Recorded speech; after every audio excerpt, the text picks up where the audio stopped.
This is the Horse Radio Network.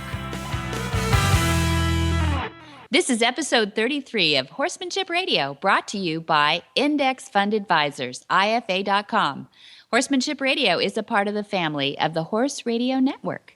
And we have today two wonderful people from very different parts of the world. We have Alan T. Hill, who's a member of the Backcountry Horsemen of America, and we have a lovely lady, Katie Cunningham, from Guatemala, but she's an expat from England.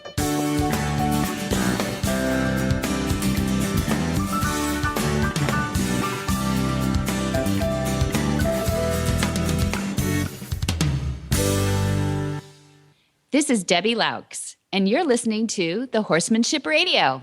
Thank you for joining us. Horsemanship Radio airs on the 15th and the 30th of the month, and I have my producer, Glenn, with me today. It was Jen last time. How you doing, Glenn? Good. How are you, Debbie?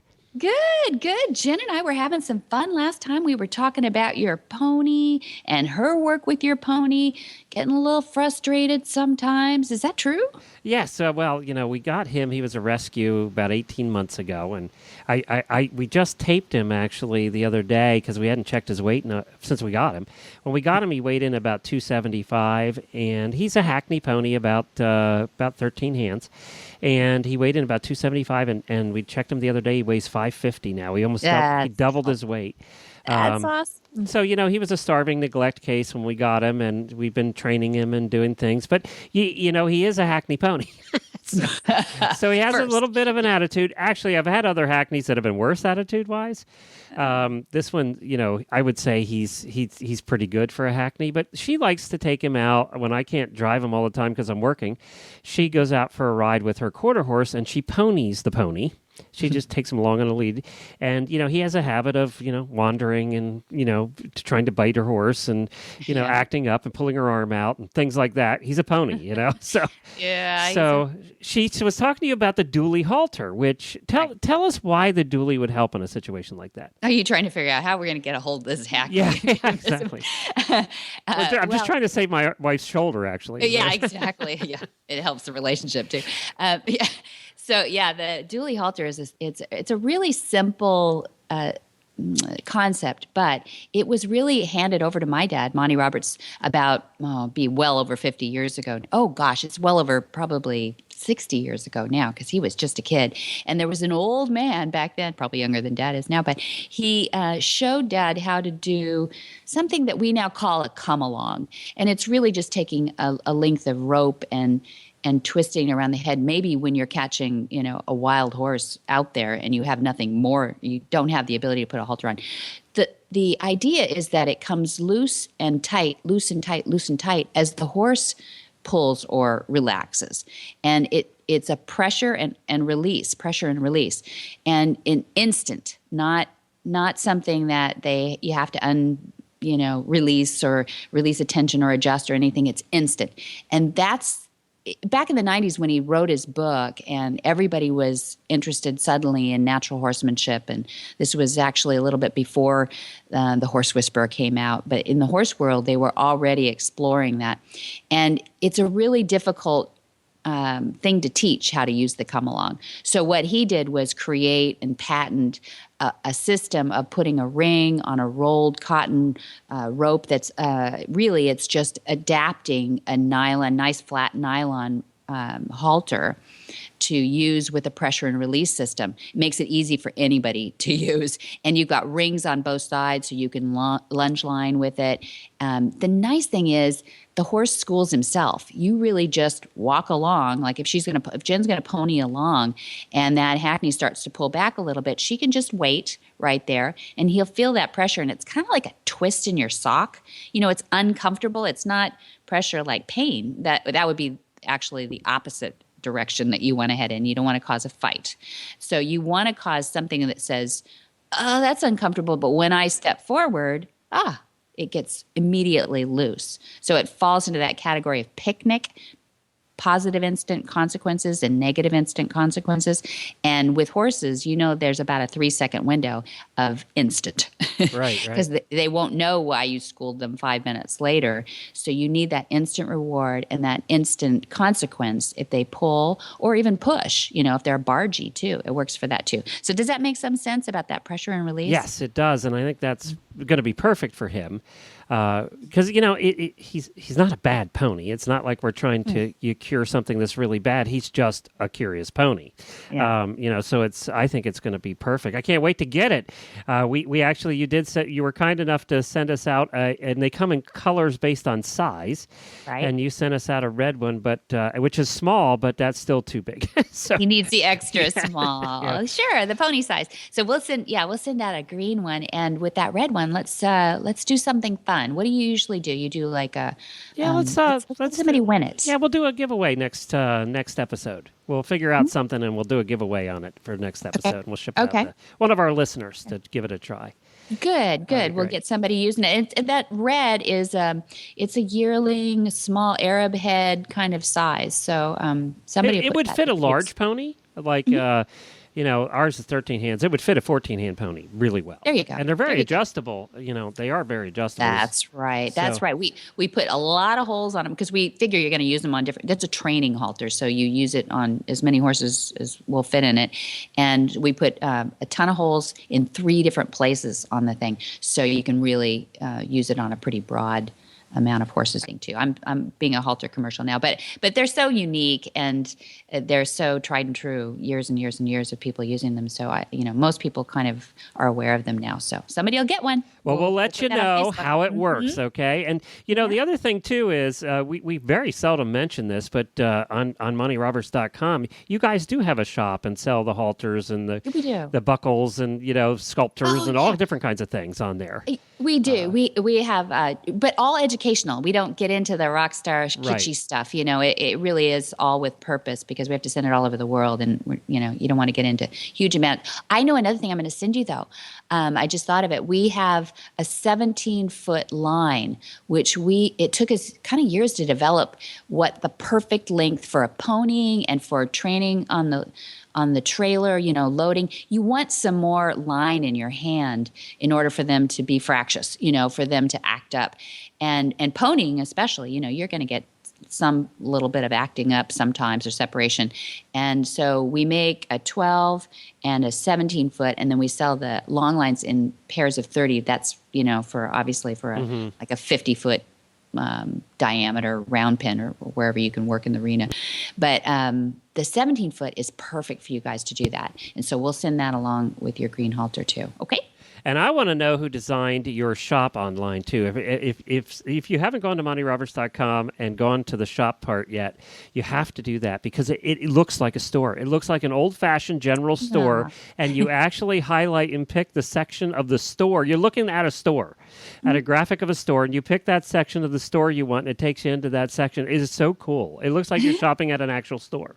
Isn't that cute? It's pretty neat. It's designed after Dad's a log cabin. He has like an author's cabin, and so it's supposed to look like like an old Western shop like it that. Does. Yeah. It's really good. Whoever did it did a great job. Oh, thank you. That's really cool. nice. Yeah, good. Okay, well, we've got some great people today, and I'm excited to have you hear them and introduce to them too, because we've got a real an old backcountry horseman in Alan T. Hill. I think you're just going to love him. And then Katie is a lifelong horsewoman who's got a real heart for helping people in Guatemala treat their horses a little bit better than they know right now. Very good. And we're going to get to the first guest right after this word from our title sponsor, IFA.com. Hi, I'm Mark Hebner, president of Index Fund Advisors and proud owner of Monty Roberts Willing Partners graduate, He's a Sugar Bear. Investment portfolios are a lot like horses. You need to find one that best suits you, your temperament, and your stage of life. Some people might like an energetic horse and an aggressive investment portfolio, while others are more comfortable with a gentle ride and a more conservative investment portfolio. The trick is to find the one that's right for you. That's what Index Fund Advisors is all about, matching people with portfolios, risk-appropriate, low-cost, and globally diversified investment portfolios. You can find the right portfolio for you by taking the Risk Capacity Survey at IFA.com. That's IFA as in Index Fund Advisors. Or you can call us toll-free at 888-643-3133. That's 888-643-3133. Alan T. Hill has been a member of Backcountry Horsemen of America, the Shasta Trinity Unit, serving as many positions as they've ever, I think, invented there, including as an organizing member of the board of the director of Shasta Trinity, and he's been president and delegate and chairman. And his education is in civil engineering, which helps when you're up there in the backcountry. And he has been a volunteer in many community projects as well. And he's married and has 9 grandchildren. Welcome, Alan Hill. Thanks, Alan, for agreeing to join us. How are you today? I'm fine, thank you. I think you're hailing from way, way north in California today. Am I right? I live in Redding, California, 100 miles south of the Oregon line at the upper end of the Sacramento Valley. Right, we're surrounded by mountains on 3 sides. To the north of us is 14,000-foot Mount Shasta, and the Coast Range is 9,000 to 10,000 on the west side, and of course the northern end of the Sierras is on the east side, with 9,000 and 10,000-foot peaks. So we're right on the upper end of the bowl here. Boy, you are in beautiful country. You know, I knew when I'd have you describe that a little bit, that all those people who just get out there and get on horses and get into the mountains, or all those that have always dreamed of doing it, are just drooling right now, Alan. They love that area. It's just beautiful, and I hope everybody gets to see it sometime in their lifetime. How many hours do you think you've spent in the saddle in your lifetime, Alan? Oh, I don't know. I can't. I've spent a lot. I've been around stock basically all my life. I'm not. I'm an engineer by profession, but I spend a lot of time. I'm semi-retired at this point. I spend a lot of time in the mountains. I have spent a lot of time with stock all my life, so I couldn't begin to tell you the number. It's a big number. Yeah, it's a big number. That's my point, that you've been on the trail a lot in your life and you're dedicated to keeping those trails open. And that's what I wanted to talk to you a little bit about today, because you've been really important in an organization called Backcountry Horsemen of America. And if anybody has not seen that site that's listening to this, they should go on that website, BCHA backcountryhorse.com of America, and see the beautiful country that you are working so hard to keep open. And how did you get involved? How did you first get involved with BCHA? I became involved with the formation of the Backcountry Horsemen of California. We started developing chapters in each of the areas of the state.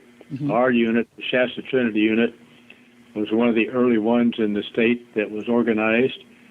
I'll go back to the start of the Backcountry Horsemen of America. It started in Montana, and then there was an affiliate in Idaho, and they still call themselves the Backcountry Horsemen of America.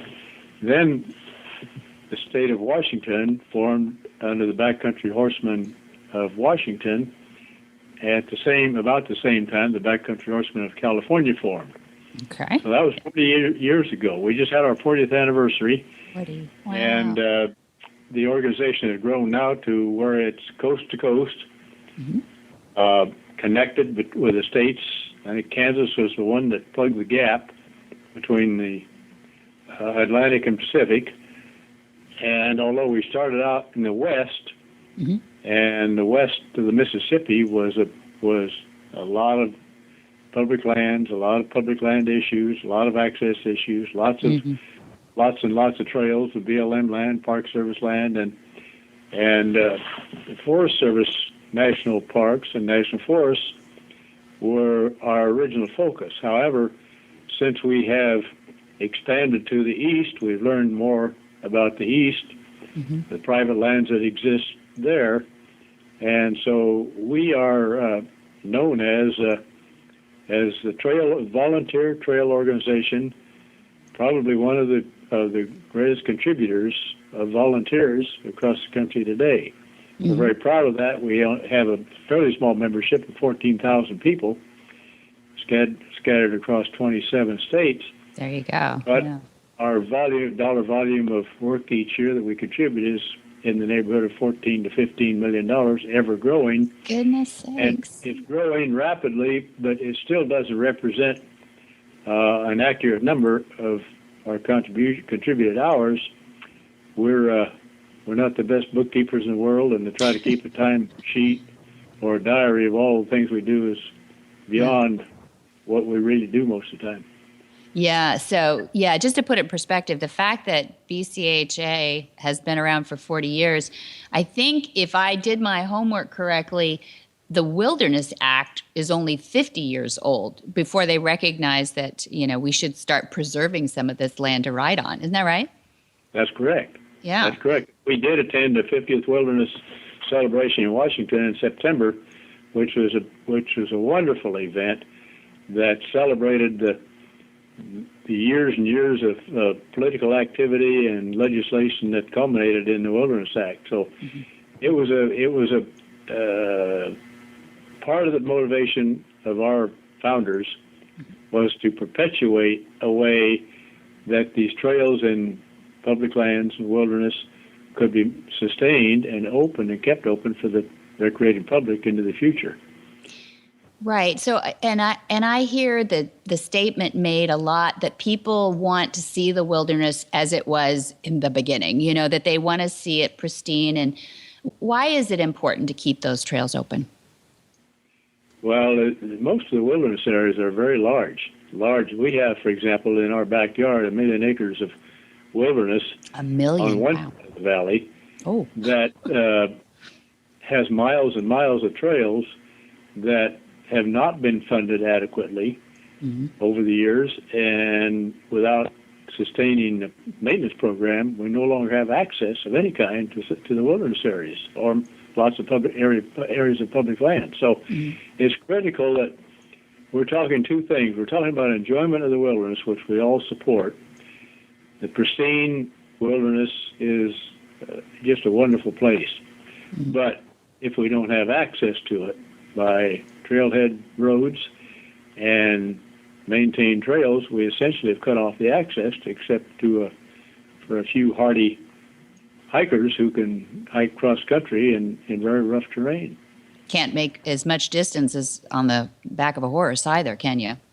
No, you can't. And the difficulty is further compounded by the logistical efforts required to maintain the trail system is substantial. And if you can think of 1 million acres of land, wilderness, and the miles and miles of trail, and one of the wilderness areas is 550 miles of trails, backcountry trails, and very steep, very rough terrain.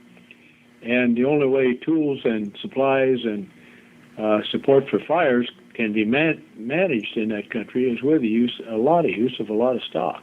Mm-hmm. I was going to ask you that. So to clear the trails, how do you pack modern equipment in? Is it on mules and horses? It is. Ah. Do you still bind up those mules? Like when I go packing in Sun Valley, Idaho, the food and all the equipment is brought in on a team of 6 to 8 mules, depending on how much wine we bring, truth be known. But, we do the same thing.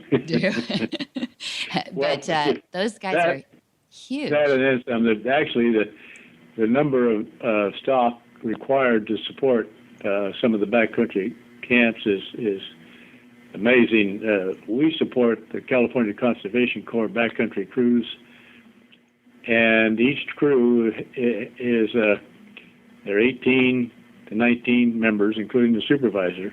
Okay. They move in We take them in May, and they stay in the wilderness until September when they come out. So the logistic support requires somewhere between 20 and 25 mules to move a camp in and move a camp out. Wow. They move 4, 5, 6 times a year. Each camp can be 6 to 15 miles from a trailhead.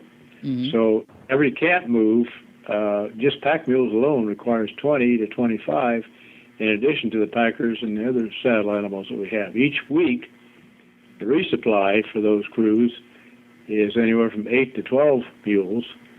So when you consider each mule can carry 150 pounds, that's tons and tons of material that's required to support the work programs in the backcountry for just one crew. That doesn't include much of the volunteer work that we do on other sites, nor does it include a lot of the administrative use, nor does it include the demands for fires when smoke requires limits or eliminates air access.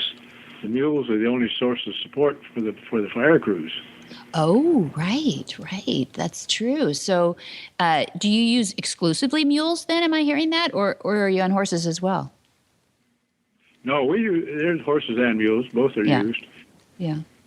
The mules are used primarily. They're the best pack animals there are, and in rough country, they're a lot safer and more sure-footed, in our opinion, than horses are. So it's a matter of personal prejudice. Different parts of the country have different opinions, as you can imagine. But both horses and mules do a lot of packing throughout the country, in particularly in wilderness areas that there's no other way to either maintain or clear trails.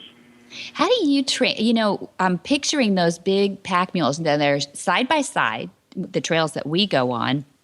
So they're in tandem, and then they're tied together as well. So they're a long train. How do you train those horses to get around those trees? I'm always amazed that they've got these huge packs on, and they seem to swing those tails around just in the right moment, and they don't catch the trees. And how do you do that?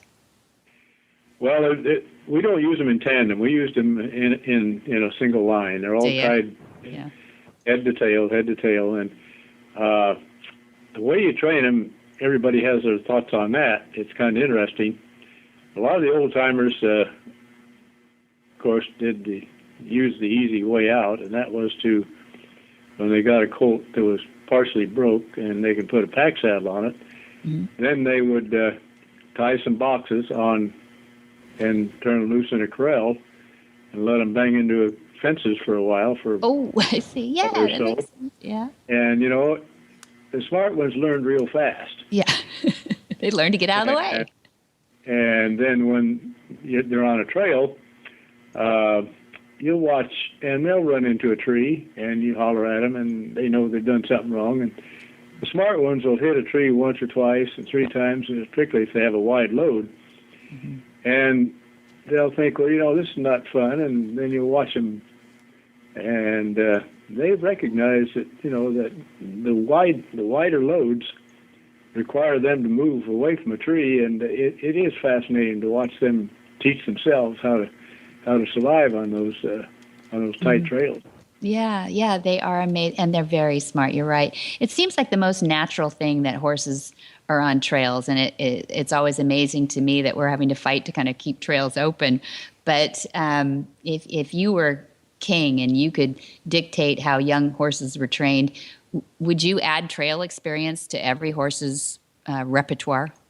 Oh, absolutely. You can't.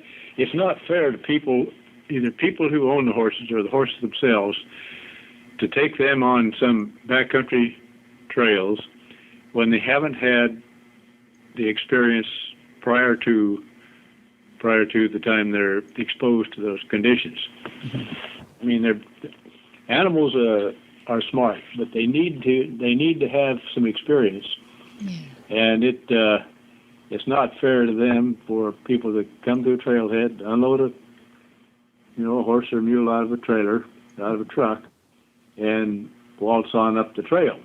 First thing they might do is they might run into a yellow jacket nest and get stung. Ooh, yeah. Well, I think my point is that people don't think that because they have a horse that's a perfectly behaved horse in a corral, that he shouldn't do just fine, or in the mountains or on trails. Mm-hmm. Lots of things can happen on trails, and it's important that people have a good experience with their stock as well as themselves when they're visiting some of that country. And a way to not have fun is to have experiences that you're not prepared for or not right. knowledgeable.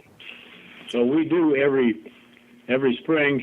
Most of our chapters have pack clinics or clinics for people to attend who are not familiar with what they may be looking at, and make every attempt to make sure that we have experienced people with inexperienced people to start with. Mm-hmm. That's what I was going to ask you about too. Those are good points. I love excitement on the trail, but I don't like unplanned excitement. That's sort of my bottom line on it. But it will happen. Yeah, it does happen.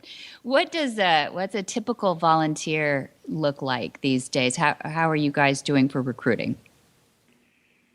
Like, do they have their own horse, or do they come with their own equipment, or do you help them? No, we have people who don't own horses, and they support us in a lot of ways. Some of the projects we have doesn't require riding a horse.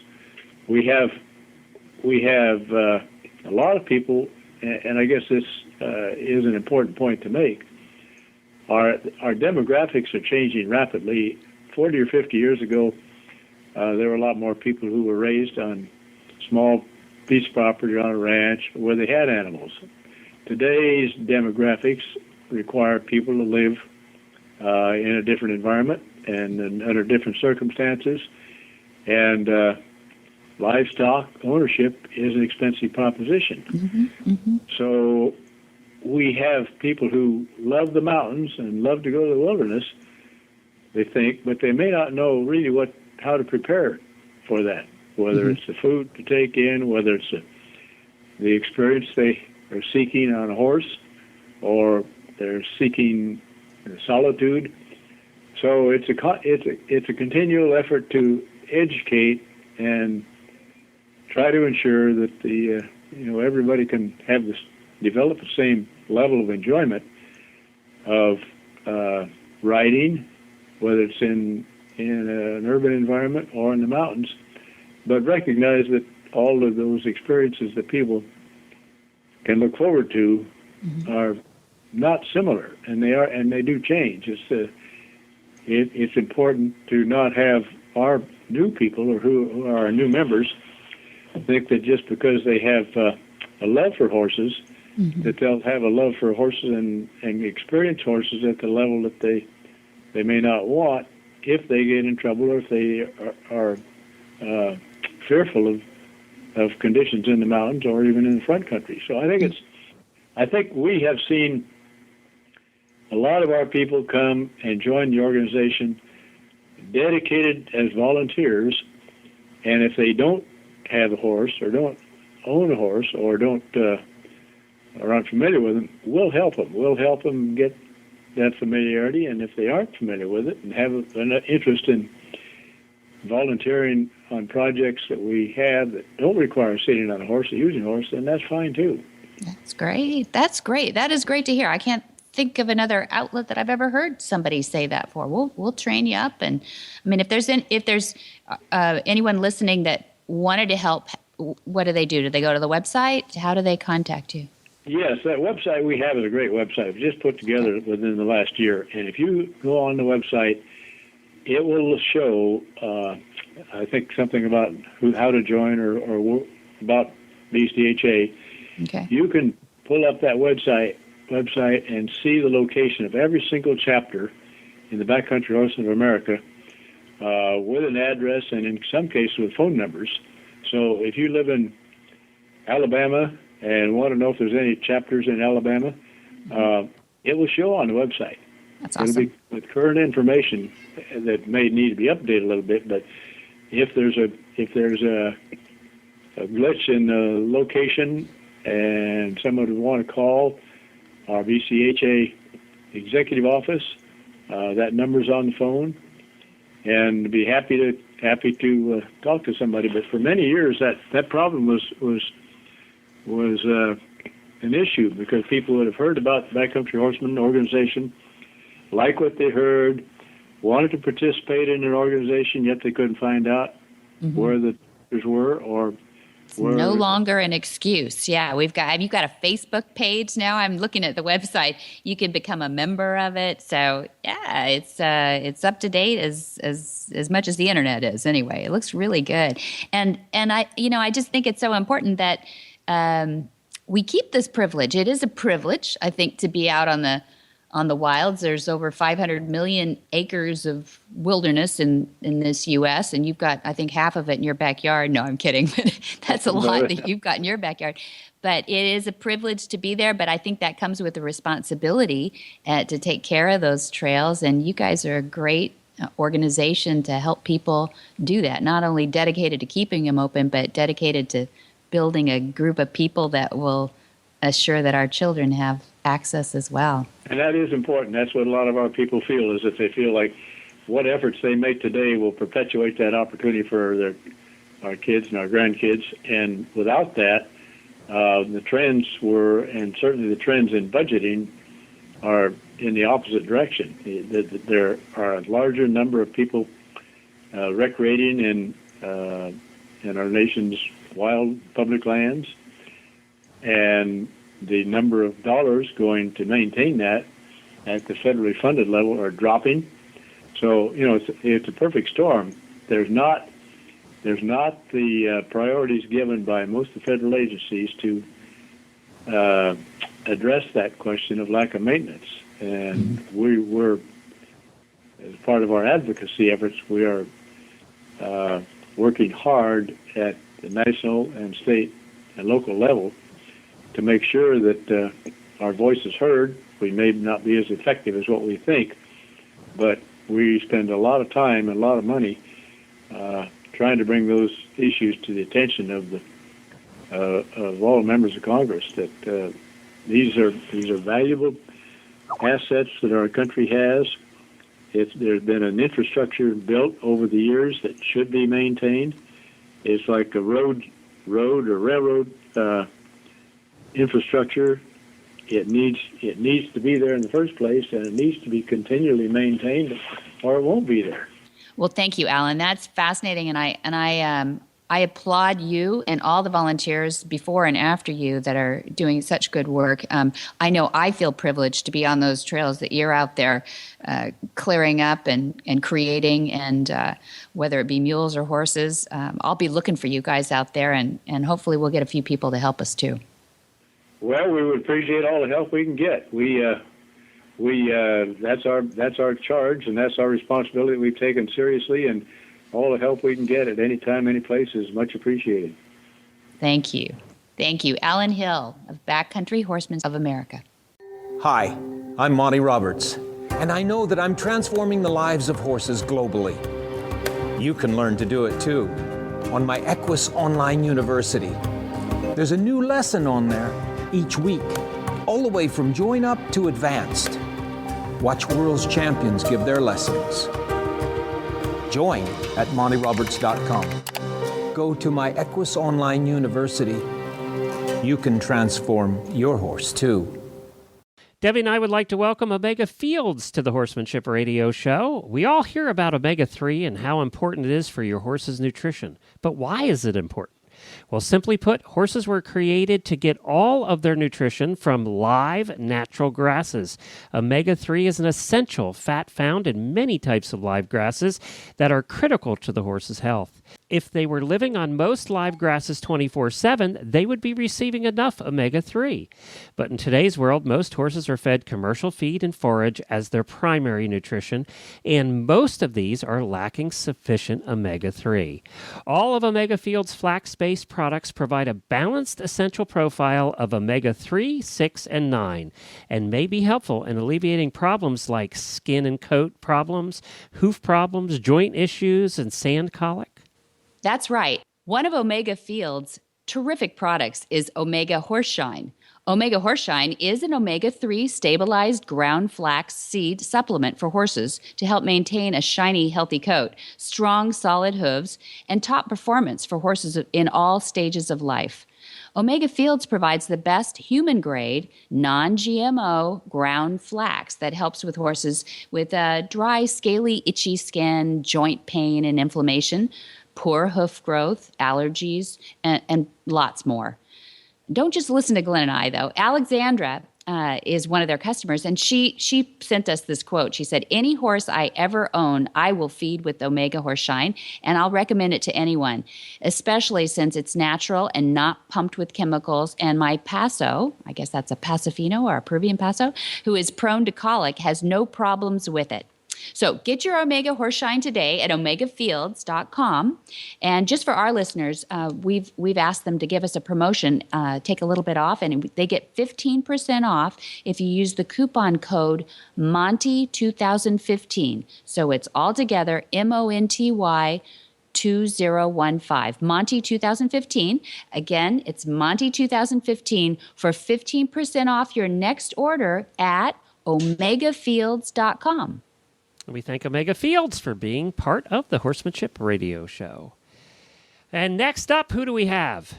Well, we have Katie Cunningham, Catherine Cunningham, as she was born, but we all call her Katie. She is an amazing gal. She's improving equine welfare, and she's reducing violence towards horses and humans in rural Guatemala. Not exotic. And Katie is, not only is she an expat living in Antigua, Guatemala with her husband, but she has 2 tiny children and horses that she keeps herself too, and shows and competes, and she is a real horsewoman. But she's also studying to become a Monty Roberts certified instructor, and she's worked years towards her certificate now.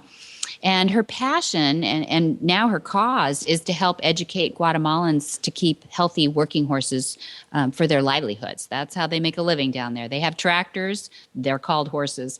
And she travels to share her talents with horse owners in rural Guatemala. Her story it's about a simple horse handling program, but it's transpired into something much more than that. Welcome, Katie Cunningham, to Horsemanship Radio. How are you? I'm very well. Good. It's nice to be here. I'm glad you're here with us, and you're in the middle of your advanced exams, I am. which is pretty amazing. You're well along in the certification process. How's that going? It's going well. I did my advanced course quite a while ago, so even though I've been practicing at home, it's quite exciting to be here. And I came up here to see you all and bring our research results to show you. So I thought, well, we'll do both at the same time. So I was lucky enough to be accepted onto the exams, Yes, very good. And we're all wishing you luck on that too. So did you get the right horses and everything? No, I've had the most challenging, I think, so far, They're picking on you, huh? Right, yeah. So touch wood. It's all good. You're very talented. I don't worry about you at all. And we're really excited. And when you say came here, you came from Guatemala. Yes, that's right. Which is not just around the corner. That's a big trip. And you have a couple of kids left at home and a husband. And how's everything going in Guatemala? It's going great. I mean, it's only a 5-hour flight, but it's a world away. It's a world away. It's a totally different world. But I live down there with my family. I'm obviously from the UK, but I've been there for 16 years and have riding stables and have a very nice life. It's a beautiful place, Antigua, Guatemala, a colonial city, and surrounded by volcanoes, and it's beautiful weather. It's great. But obviously, it's a country full of many problems from the developing world. And so I've always had the mission to help the country and do my best to help the horses and the people and have a nice life there as well, so... Well, that's what makes you so amazing. You do have a beautiful life. You live in a beautiful area and place. Your husband is it 2nd or 3rd generation coffee plantation? That's right, yes. His mother is Guatemalan, has been for generations. His father's from the Czech Republic, so they're not your average Guatemalan family, but predominantly coffee farmers. And you've chosen to get out of a comfort zone. You've got your own horses and your kids, and work with the horses up in the the high tops of the mountains there, and there are some pretty high tops to mountains there. There are. Working with the indigenous horsemen up there, Yes. and that's a little bit out of a comfort zone for most of us. Yeah. Why did you choose to do that? I'm not entirely sure. That's a good answer. I've always pushed myself out of my comfort zone, and I actually, when I first got to Guatemala, I worked as a groom, and I was very comfortable working in that environment, and I've always felt really close to the people who are the true people of Guatemala, and I've known people from all different levels of society in Guatemala, but I feel very strongly about Guatemala that it's got so much to offer. It's a beautiful country, it really is, and it's got so much soul and so much to offer, and I honestly think that developing countries have got a lot to show us in the first world as well about community and family, and there are many things there. But there's a lot of inequality in Guatemala, not only with the people, but obviously with the animals as well. And being passionate about the horses sort of led me to this program that we're developing to help the horses in the communities and their families and the people in their lives as well. So what kind of horses do they have there? I know it's a working equine for the most part. Is there a breed that we're... Well, they call it criollo, they would say in Spanish, criollo. Indigenous horse derived from the Spanish horses that they brought over. So it's sort of a mix. You've got a bit of quarter horse in there, a barb, but really they're small and pony-like for the most part. Yeah, we would recognize them as a very small quarter horse, right? Very small quarter horse, And this is due to nutrition. This is due to the Spanish barb is pretty small. The Spanish horses that were brought over here by the conquistadors, I guess. Exactly. Yeah. Yeah, they have poor nutrition, and they're also started at a very young age. That's right. And so they really don't have the chance to develop into the... So your passion started off as helping with the horses, and it seems to have grown, though, into the families, too. I'm hearing you say we've got a lot to learn from them, too. Tell us a little bit about that. Well, I feel that a lot of people who work in the horse world adore horses, and they have a passion for horses and animals, but they have less of a passion for people, and I feel that if we can improve the lives, or in order to improve the lives of the horses, we need to be able to connect with the people as well, and feel compassion and love towards them as well. And in Guatemala, there are countless numbers of programs that work towards helping the victims of violence, generally women and children. There aren't so many programs helping the perpetrators of violence and generally the men. And I feel that the men have a hard time because they're brought up and from the age of very young, they're encouraged to be aggressive and violent, and that's what they learn, and that's in their blood. And machismo, right? And there's a lot of pressure, and they're expected to be the leaders, and they live a life of fear and violence. A lot of them.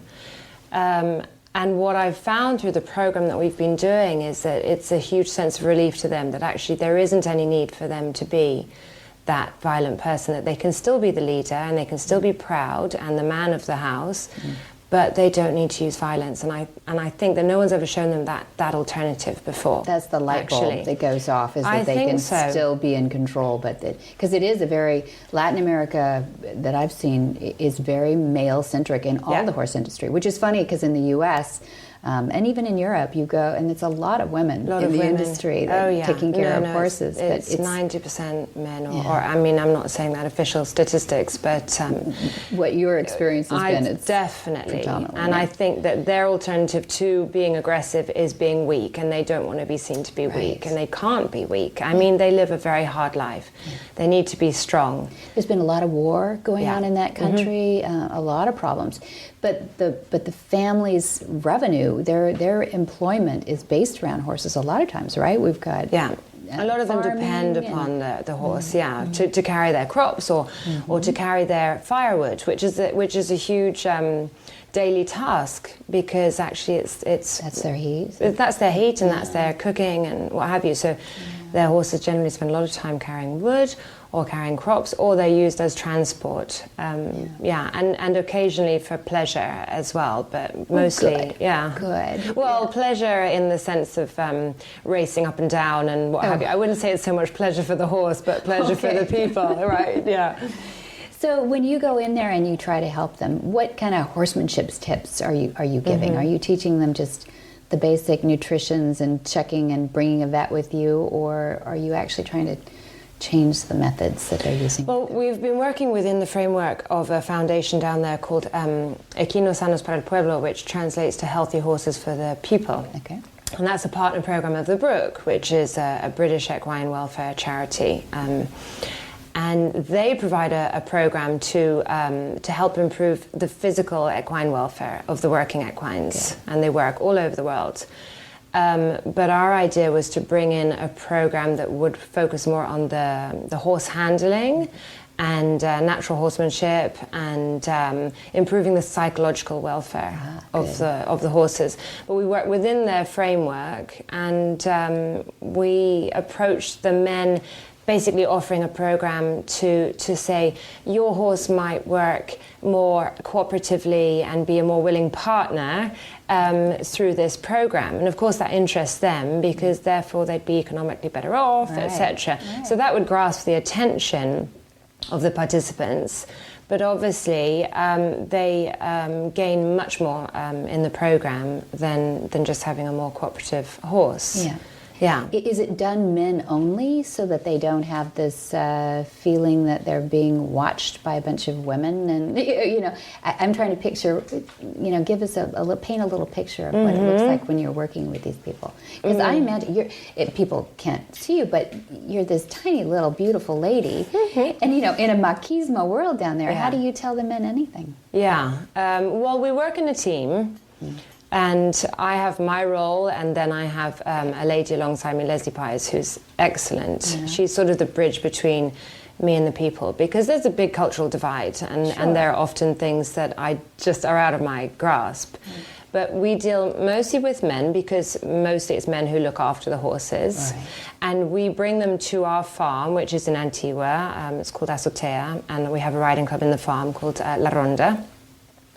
And they learn the techniques of join-up with our horses. And so they go through that experience. And we also teach them about the nature of the horse, what it means to be a horse. Because actually they refer to the horse as la bestia, the beast, mostly. Oh, they really haven't got an idea of what kind of animal the horse is. And so we teach them the difference between a predator and a flight animal, and actually what it means to be a horse. And the whole concept, we focus a lot about the herd environment and what it means to be part of a herd. And then we make that comparison to our lives in the community as well, and how we could apply those rules in life or life skills to help us live in a more cooperative environment. And they enjoy that a lot. They really understand it. They really understand it, and they can see how it could apply to their lives. But they invite you back, and they want you to, is it an ongoing thing, or is it one and done? How do you? No, I mean, it's what we've been doing is a few sessions in our stables, and then we take a portable round pen up to the community and work with their horses there. So then we have, it's much more challenging, because you're dealing with horses that are not only physically weak, a lot of them are physically weak, but a lot of them are shut down and depressed, and there aren't too many real behavior issues that you come across, or as an aggression and strong characters, because what tends to happen in the community is if they have a problem, they sell the horse almost immediately. And Friday morning is market day, and horses will be, this is something which is a terrible cycle. Horses get passed through so many different hands. So this is one of the things that we're trying to avoid. And trying to teach them that if they start their horse a little bit older and they take better care of them, then the horse is going to last longer physically, and be in a better psychological state to work for them more cooperatively. Yeah. So when you say that they don't have a lot of remedial issues, they don't have a lot of problems, why do they end up getting rid of them then? Are they just... because they don't know how to fix the problem.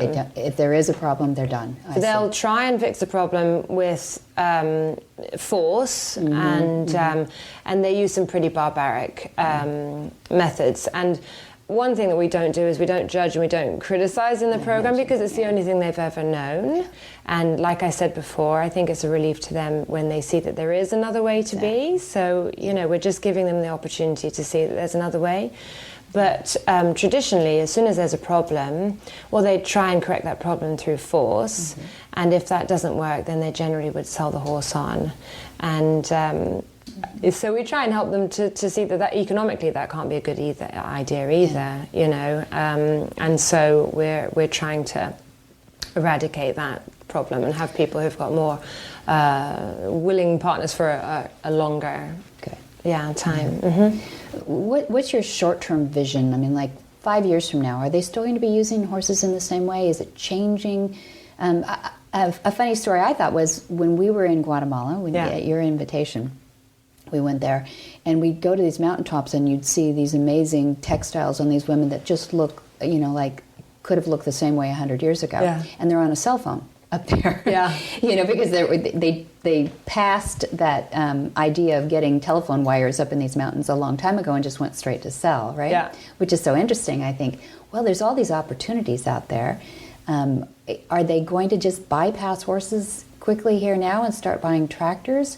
Or do you see that their ways of life not changing for a long time? What's your thought? No, the numbers are going down, definitely. I'm on the board, actually, of the program that I mentioned, Healthy Horses for the People.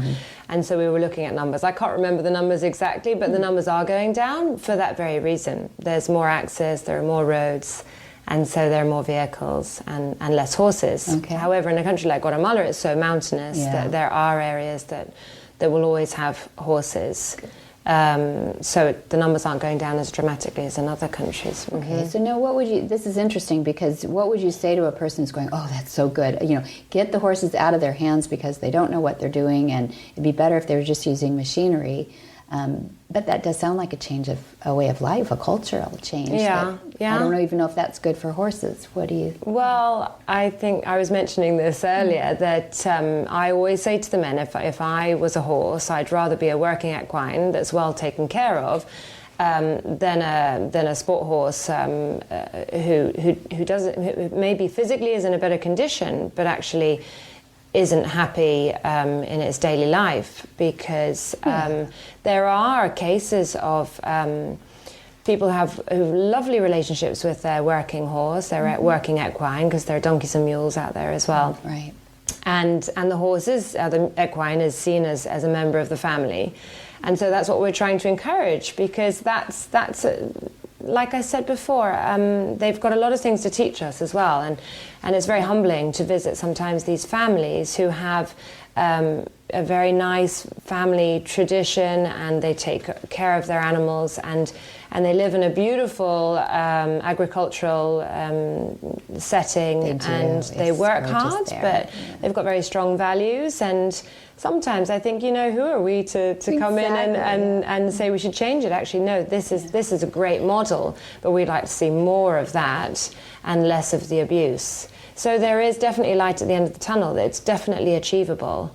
And what we've seen is that people are generally always looking for hope. And this program of Join Up, I think, is just a great opportunity for them to see that the alternative violence isn't weakness. The alternative to violence is assertive leadership, and it's strong, but it's non-coercive, and there's no need for the violence. Awesome. That's awesome. That's an awesome statement. And it's wonderful what we're all learning from the horses too.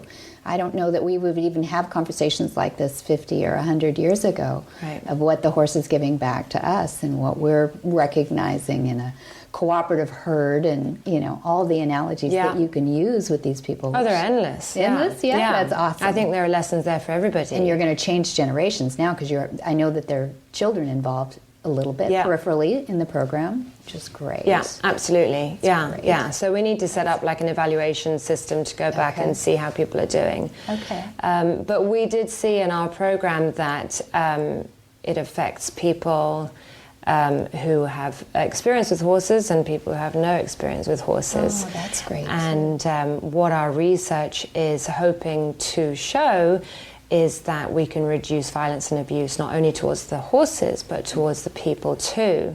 And that really led us on to think, we're in a developing country which is full of organizations that strive to reduce violence and strive to improve gender equality and improve youth at risk and these various programs.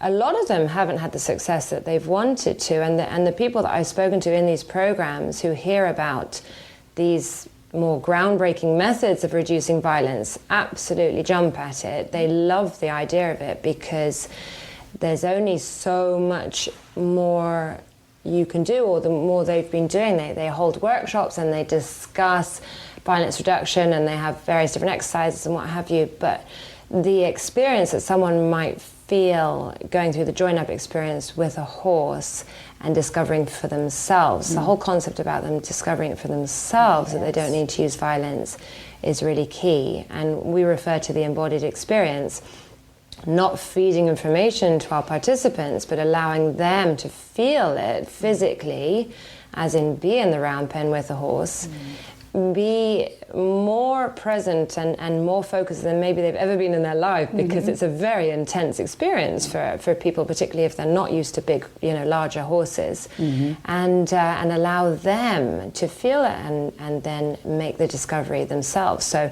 this is why we're excited to bring this program to violence reduction programs, particularly in the NGO field, in the field of non-profit organizations. Right.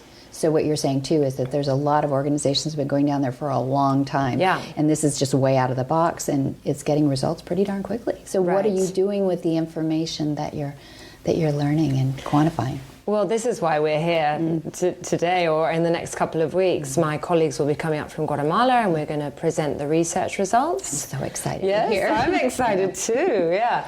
And then those research results will be published, hopefully, in the next few months.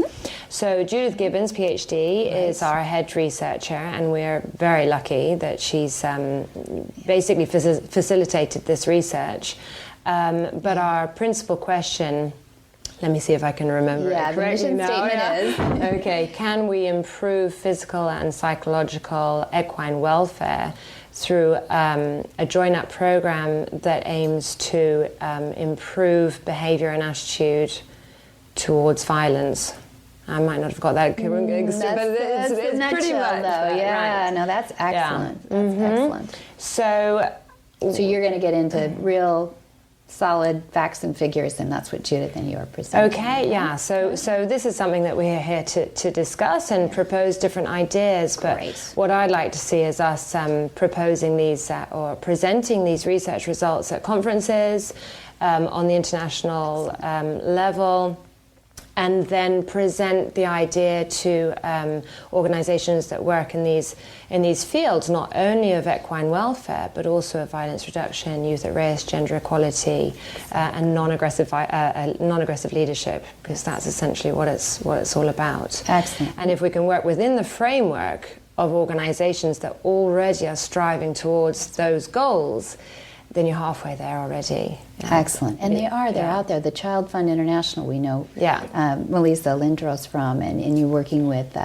some big ones too, Peace Corps and there's any number. We've brought an example, a few examples of organizations, but I think because of Guatemala's history and because of its geography being so close to the States as well, and particularly its political history, there's a lot of interest in Guatemala. So we have hundreds, actually, of organizations that work down there for one thing or the other.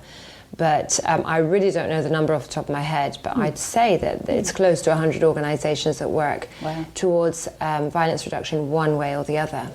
That's great. Yeah. It's great that you can now mobilize those. If this is a program that they could pick up and run with, and it's not it's not rocket science. This is something that people who are really even non-horse people can actually grasp it pretty quickly, I think, too. So you could get a lot of help. What would you want somebody to do to help you if you had help? Are you looking for volunteers? Are you looking for more funding? What do you need? Well, at this stage, we have all the ideas that we obviously need to define of how it's going to be done, but nothing will be done without the funding, obviously. Yeah, so there you go. That's one big topic that we have to discuss in the next few days, is how we're going to raise the funds to get it off the ground. And I would say if anyone wanted to get involved at this point, maybe to go through Join Up and to contact the Join Up offices.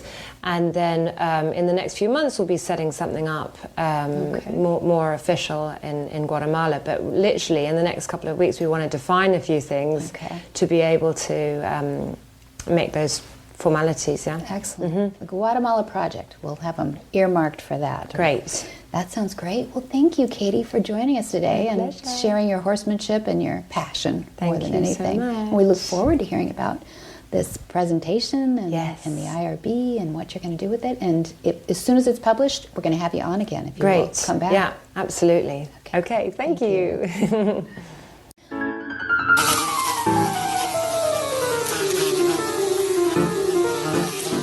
Monty Roberts has been using and talking about CoraGem for 4 years now. CoraGem is one of the leading suppliers of Brazilian killer bee propolis, both in liquid and cream. As horse owners, we want a topical product that provides superior results for girth itch, saddle irritation, rein rot, and all fungal issues, even scratches and ringworm. CoraGem does it all.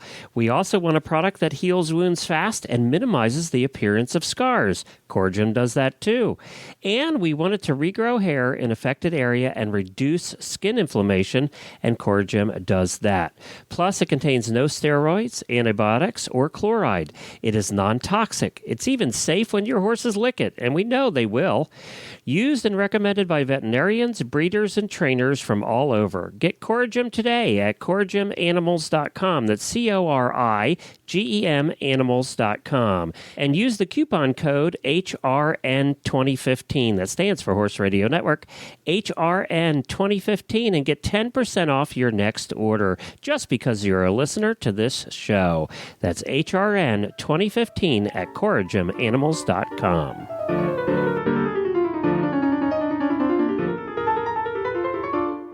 Our trainer's tip this day is on backing up for better ground manners. And we had Judy Limsky. She was the winner of the Picasso Award for outstanding sportsmanship in the ACTA competitions on her American Paint Picasso, whose name is now endowed forever on the Picasso Award. Welcome back, Judy Limsky. And her horse, Picasso. Picasso is probably not with you, but Judy, you have achieved so much. And we were so honored to have you on the show describing a little bit about that Picasso Award and the honor sportsmanship that you provided to all those active riders when you were out there.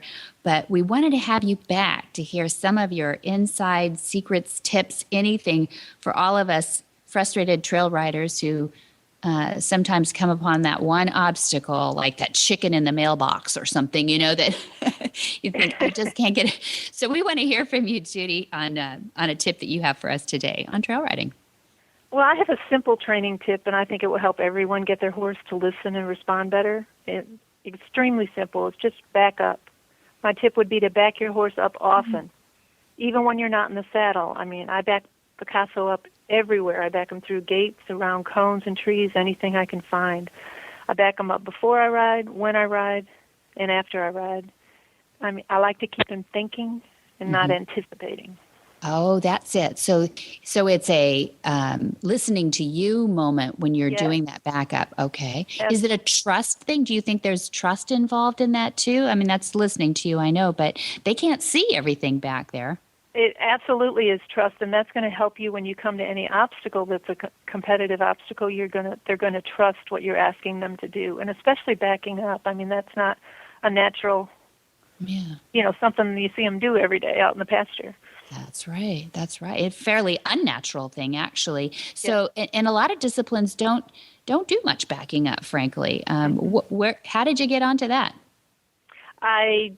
the groundwork, I guess, and I could see that I started to do it at Liberty, where he would back up when I'm asking him to, just by my hands and my voice, and then now just by my hands.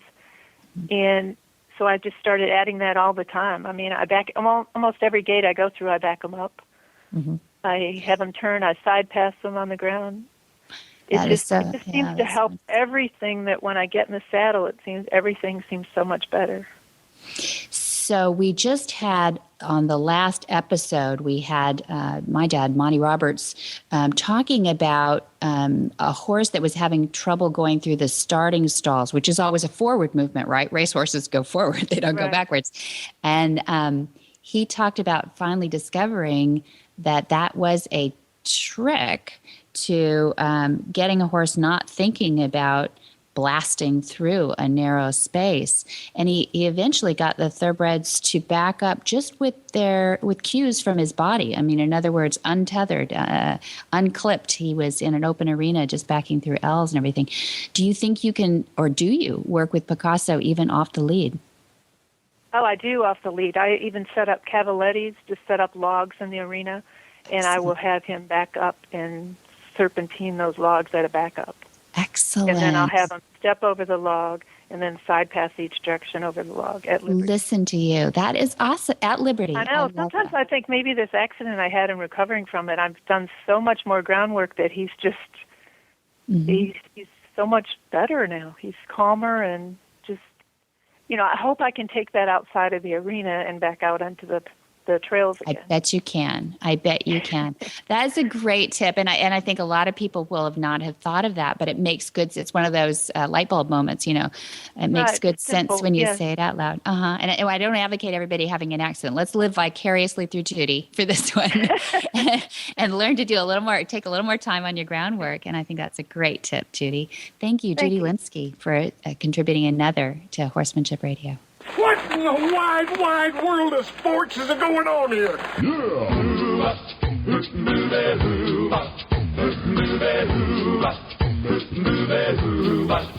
Where in the world is Monty Roberts? Monty is looking forward to meeting some new friends, two-legged and four-legged, in Solvang, California, February 14th. Boy, as you hear this, get on that phone. There is a Valentine's Day version of the Night of Inspiration at Flag Gazette Farms in Solvang, California. It's a Monty demonstration of join up and a barbecue and telling stories all night. It's really fun.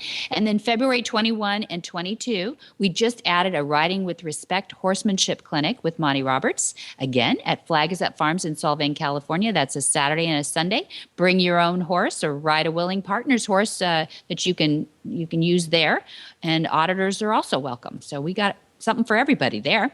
March 14th, then he travels over to Arizona, and he's going to have a tour demonstration there.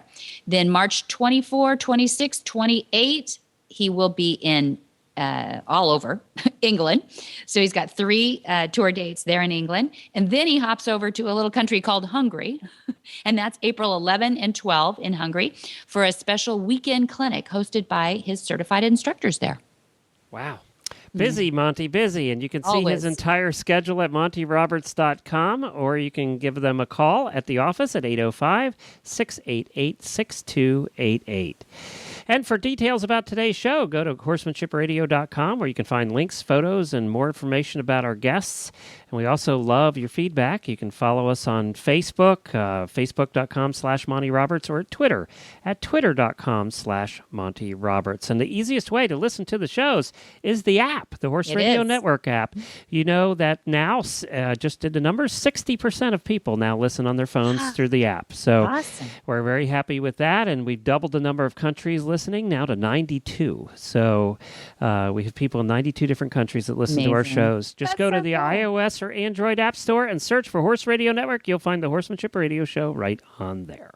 Terrific. And many thanks to our sponsors. Be sure that you see all and visit all the other great shows on the Horse Radio Network at www.horseradionetwork.com. And until next time, have many happy horse hours.